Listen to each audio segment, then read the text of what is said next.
इनके फैशन से मोहब्बत करने वाले मिस्टर वाकई मौसम सरमा में कामयाब हुए, क्योंकि उदारती मवाद के मजमून की सरबराह का एक नुक्ता ख़त्म हो चुका है।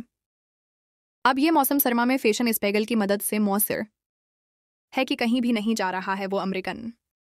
किताब के लिए कम्युनिस्ट और आलमी उदारती डायरेक्टर के लिए चीफ कंटेंट ऑफिसर रहेंगी और दुनिया भर में उसके 27 इदाफे हैं जो मेका की क़ियादत करते रहेंगे।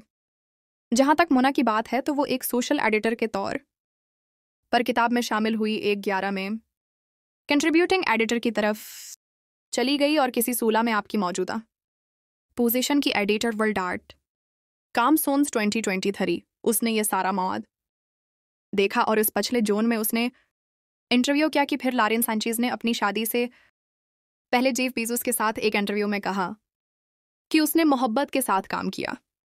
यह है रेडियो जीवे पाकिस्तान डिजिटल।